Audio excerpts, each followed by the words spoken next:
वेळी एखादा गुन्हा घडतो, एखादा अत्याचार होतो, त्यावेळेस यंत्रणांना जाग यायला लोकांचा मोठा उद्रेक का व्हावा लागतो, हा उद्विग्न सवाल उपस्थित केलाय हायकोर्टानं.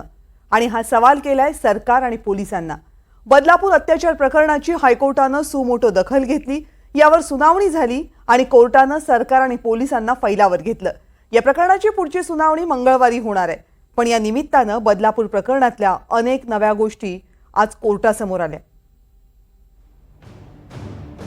बदलापुरात झालेल्या याच उद्रेकाची आणि आक्रोशाची हायकोर्टानं गंभीर दखल घेतली आहे. बदलापूर लैंगिक अत्याचार प्रकरणात हायकोर्टानं सुमोटो याचिका दाखल करून घेतली.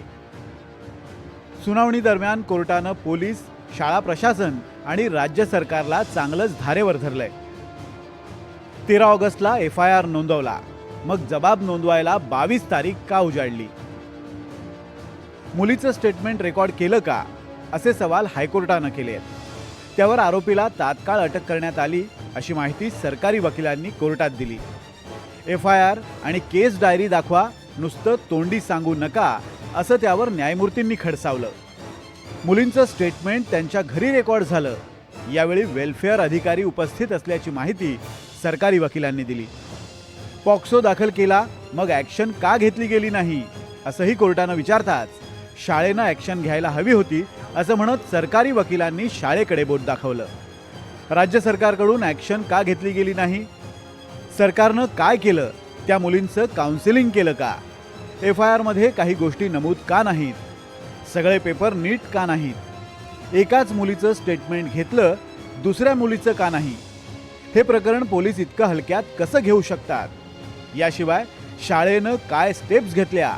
शाळेच्या सुरक्षेबाबत गंभीरपणे लक्ष दिलं पाहिजे, असंही कोर्टानं सुनावलं. तसंच शाळेच्या संचालकांनी लक्ष दिलं नाही, प्रत्येकावर कारवाई करण्यात येईल असं सांगतानाच कोर्टानं कुटुंबाला आधार देण्याची गरजही व्यक्त केली. आजच्या आज दुसऱ्या मुलीचं स्टेटमेंट रेकॉर्ड झालं पाहिजे, असे खडे बोल सुद्धा कोर्टानं सुनावले. विक्टिम के स्टेटमेंट्स रिकॉर्ड हुए हैं. एक पहली जो विक्टिम है उनका स्टेटमेंट रिकॉर्ड हुआ है, दूसरे विक्टिम का स्टेटमेंट रिकॉर्ड नहीं हुआ है. तो उस पर कोर्ट ने आपत्ति जताई कि अब तक क्योंकि इंसिडेंट्स 12-13 तारीख की है, 16 तारीख को FIR लेती है पुलिस और 16 तारीख के बाद आज 22 तारीख हो गई, आपने सेकंड विक्टिम का स्टेटमेंट रिकॉर्ड नहीं किया. तो उसमें AG ने ये अश्योरेंस दिया कि एवरीथिंग विच इज़ पॉसिबल इस केस में किया जाएगा. फिर कोर्ट ने ये भी बोला कि जो स्कूल अथॉरिटीज़ है, स्कूल अथॉरिटीज़ ने भी जो जब उनको रिपोर्ट किया गया उसके बाद पुलिस स्टेशन में जाने में डिले किया है, तो स्कूल अथॉरिटीज़ के अगेंस्ट भी आप क्या कर रहे हैं? तो स्टेट गवर्नमेंट के जो रिप्रेजेंटेटिव थे, एडवोकेट जनरल, उन्होंने ये बोला कि वी आर ऑल्सो एंश्योरिंग कि जो स्कूल के अगेंस्ट एक्शन हो सकती है हम लेंगे. या सगळ्या प्रकरणात शाळेची भूमिका, पोलिसांची दिरंगाई याबद्दल संताप आहे. आता कोर्टानंही यावर ताशेरे ओढत प्रकरण हलक्यात घेऊ नका असं सांगत पोलिसांचे कान टोचलेत.